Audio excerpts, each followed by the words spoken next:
Hello and welcome to ThePrint. This is Stella and I'm in rainy Shillong covering the Shillong Chamber Choir who complete 25 years in this industry. What was started in the early 2000s by Uncle Neil as a counter to insurgency in the state, and they've quickly become the cultural ambassadors of the state. They've given hope to many in the state and in schools. It's driving a vibrant choir culture where students are following this and want to go national and international. They've won innumerable medals and trophies across. They've performed across the globe and now they complete 25 years and there's no sign of them stopping. This is the Shillong Chamber Choir right here practicing behind me. In the early 2000s, when parts of Meghalaya lived under the shadow of insurgency, streets fell silent under shutdowns and people were being shot point blank, a choir began to sing in Shillong to draw worry residents out, to assure them it was safe to be outside. 25 years later, the same Shillong Chamber Choir is booked years in advance and performing across India and the world. When its founder, the notoriously exacting conductor Neil Nongkynrih, died in 2022, many believed the music would stop and the choir would fall apart. It didn't, and it's going stronger than ever.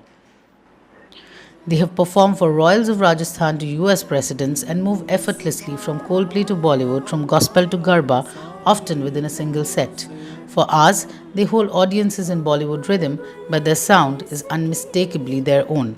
The choir began in a Shillong shaped by insurgency, where extortion was routine and even Independence Day celebrations were curtailed. Music was not just performance back then. It became a part of civic action and resistance, and the choir slowly changed the face of Meghalaya with the talent show winning turn in India's Got Talent in 2010. At the center of it all was founder and conductor Neil Nongkynrih and the choir's bass Whispering Pines.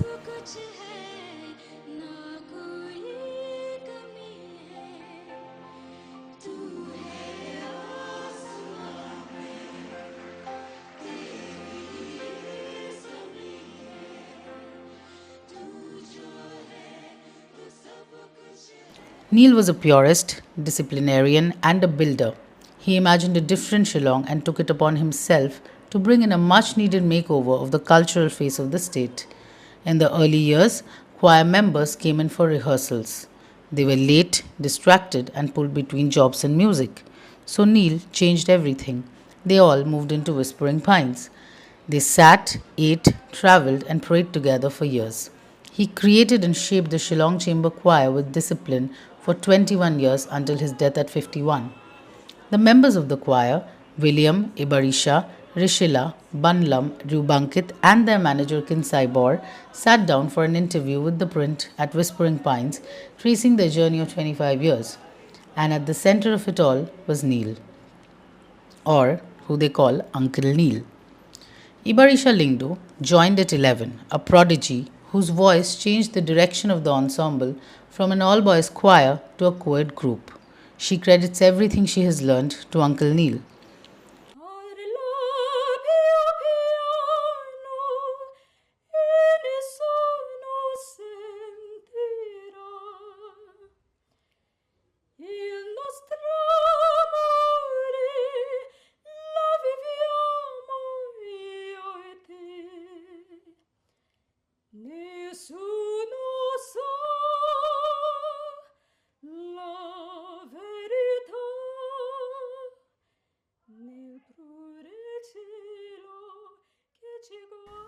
Say 2 hours or 3 hours of singing, but he will make sure that he will teach me, or I'm still using present tense because I still feel that he will teach me 8 hours of humility, because you can't get anywhere if there's ego in you, and if you always want to be the star, that just ruins everything. So I think the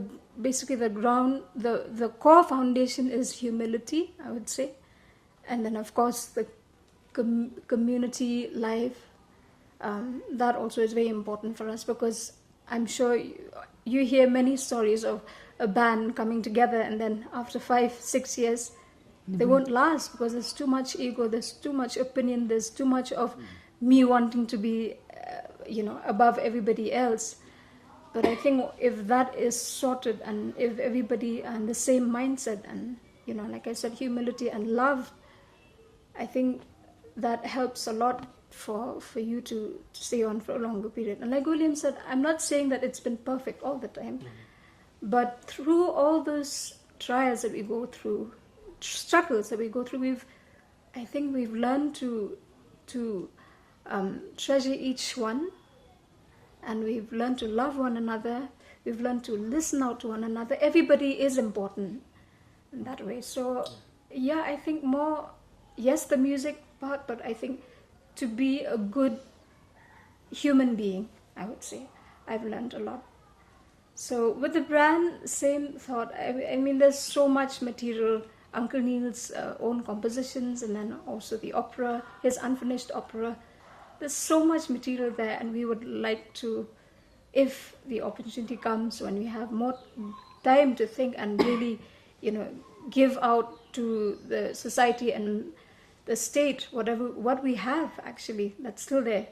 We would love to do that, and then show forth what he's done, and also of course our own original music, and share it to the world.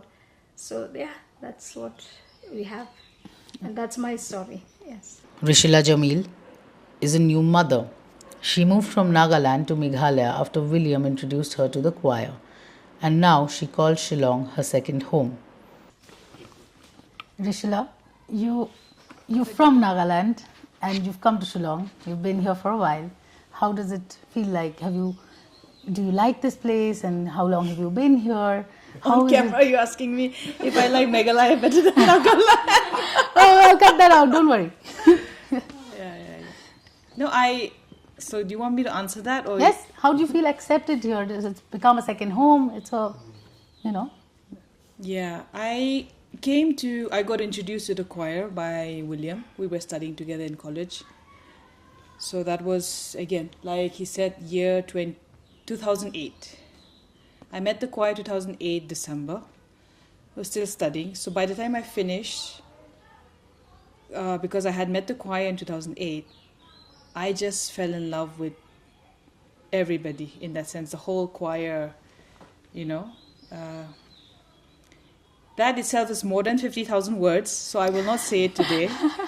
It will not fit into your writing. So that was a very, significant event in my life, meeting the choir.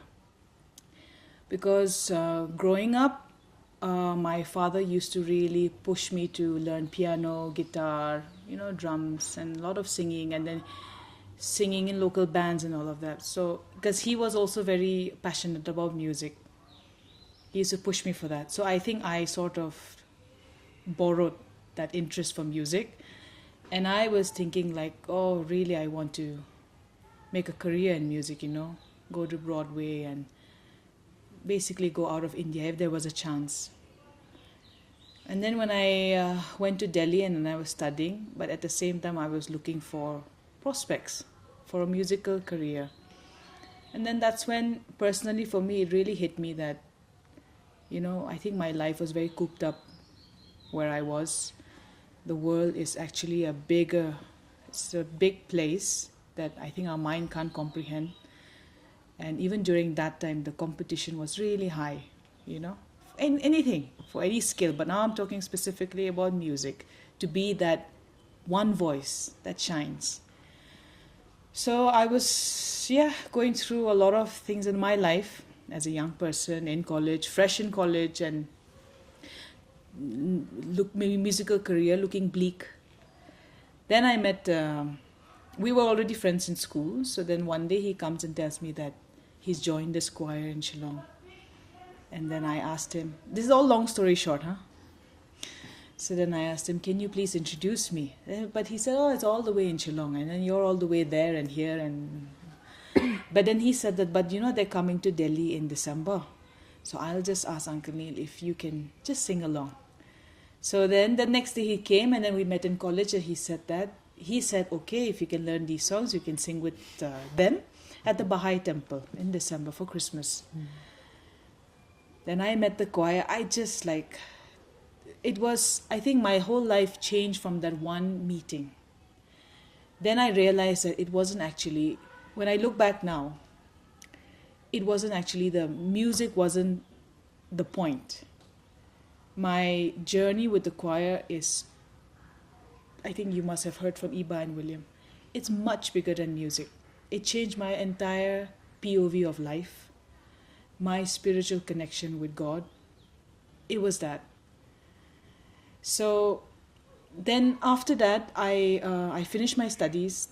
Then I knew that I just wanted to be where the choir is, whether Uncle Neil is going to accept me as a member or not. So I just packed my bags and I came here. Of course, my parents were really not sure because during back then also, I don't know whether it is the same with this new generation now, but during back then, everybody is after engineer, become a doctor, government servant, pakka. You're set for life. So when I told them that I'm going to Shillong and then I'm the only daughter, the eldest one, they were really scared.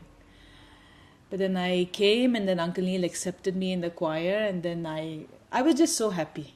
Till now I am happy. So to answer your first question also, I feel very much a part of the state. And it's not saying anything about my original state, but just as a Northeast, like I think if you go anywhere, they make you feel very welcome. They don't make you feel like a foreigner. And I think you must have also experienced hospitality is Amazing. top notch, and the warmth that you receive. The choir's egalitarian framework continues, and no one is above another, and their core remains the same choral music. They still love Queen.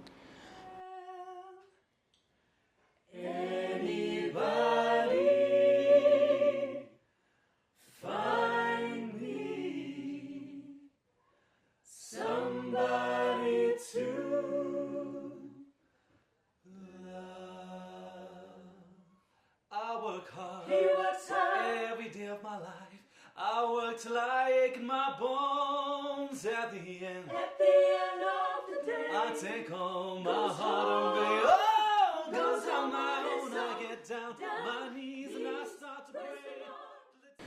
While Neil's death is a void nothing can fill, they are taking their founder's legacy forward.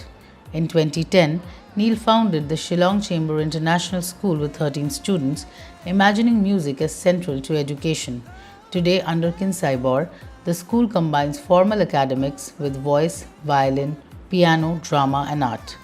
While the choir may now be set on an onwards and upwards journey, they initially had other plans. And actually, music was not something which I don't know how it became my professional work. Actually, what I would love to do, or what I love to do, is business. Actually, but then here I am. That's odd. Yeah, Somebody Very who odd. wanted to do businesses. Yes. Wow. And so like that. My journey was like that. But then, when I met Uncle Neil, like everyone has said, I do agree to everything because at the end of the day, it's not just music. What's more important is that inner being. That was, being strengthened by meeting one another. Like I think Iba mentioned, one thing I've learned, being with the entire group, is to listen to one another. And the best part is we can say anything to anyone. And no one is special. Like let's say Iba is the soloist, William is the soloist. He's not special. He's the same. And we treat one another like that. And that's the best part. And yes, of course, like for me as well, I remember Uncle Neil used to say that even if, let's say now you're just a bass singer there, let's say just to, how do you say it? You're just backing the soloist. But don't take that office as something which is the least, meaning to feel like, okay, you're no better than them or this and that. But no, sing it as if it's your own song, it's your own solo. and that way. And yeah, being with the choir, I can say that these past 20 years now, it's not been in vain. I mean, I love each one. And do you want to do business now at some point? Yes, I would still Still that dream is there? Yeah, still there. The very opposite. Yeah. People want to do business, who do business want to become musicians. This is the first time I'm hearing something like this. This is amazing. Well, we come from a family which loves music. My dad sings and this and that. But I never thought that I'll do this as a, for living. Always wanted to join the army. And, yeah. So many army officers are singing. So always wanted to join the army, but then I don't know, at that time 2006 I met Uncle Neil, and then I remember at that time he started school. It's got a little home school. Then he was helping these kids, and so I was there just for that, and there was no audition, nothing at all for me. I don't know how I got into singing, but I was there to help him with the school. And slowly the journey, how it went along, I think I just how do you say it, I just went with, go with the flow. Organically. Yeah. And And so it's been 20 years. it's been 20 years now but then meeting him, then I started to appreciate music, then I started loving it. He introduced me to a lot of classical music, and till date I love classical music. And then slowly into doing some little bit here and there, recording and producing with him. So yeah, that is how I got interested. And yeah, and now, since being with the choir, it has I think like I thought I was saying Banlam. We've been meaning being in a choir, you have to really work hard and really work within yourself, because for us, like Iba was saying, to be together for this, for quite a long period of time, it takes something. And that's why hats off to all of these people who are sitting here with me. For I know all of us have different personalities, and we have different ideas, we think differently, but to always, like he said once again, to have an ear to listen, be, like it says, be quick to listen.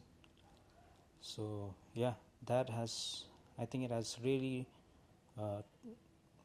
that's something which it has taught me, that to respect and to listen to one another, and don't think that whatever you say is the correct thing, have an ear. And yeah, it's been quite a journey, and I don't want to repeat what I said. It's been quite a journey for all of us. Never thought that, especially thinking of our mentor, I didn't think that he would, go so soon. But I thank God that I still remember, he said a good leader will teach others to be leaders. Yeah. So I thank God that although he didn't know it himself, but somehow he imbibed all of that into all of us, which I'm very glad. After Neil's death, everyone has branched out. Kin Saibor, part of the winning IGT squad, now manages the choir and school, but he hasn't forgotten his musical roots. There have been more changes. Relationships in the choir, not very encouraged in the past, are now accepted. Ibarisha and Ryubanki's love story is one to remember. At first she said no. Still remember that. I said no because I was. Because Uncle Lee taught us not. Because Uncle Lee taught us not to give up, to stick to it. I kept on pursuing. Oh my God! So it happened. How long the have you final been together? proposal, you can say, it happened when we had to come back. Remember From Jaipur. From Jaipur, the choir had to, because I My health deteriorated for a few years, and I couldn't travel with the choir. So I would only go for those important shows. And just so happened that, and I'll just tell about my part of it. So it just so happened that that particular show we did a concert together, but I had to come back because I can't stress myself. And it just so happened he also had to come back in the same flight. So, and then it was at that point of time he proposed. And when it happened, again. But what really affected me or touched me or moved my heart was when he said he had often shared to some of his close friends, yeah. And one of them said, basically not a challenge, but he just put a point across saying that if he were to propose to me, my health is not in order, and he'll have to always be there for me. But then he answered, that person, and said, if I had not had that in mind, why would I even propose? So then I almost heard like a voice saying, here's a man who loves you to bits, and he's willing to take upon himself that load, and just out of love. So I think that really affected me and changed my heart. And it was almost like God is saying, he's right in front of you and he loves you so much. Why am I being so, is the word prejudice?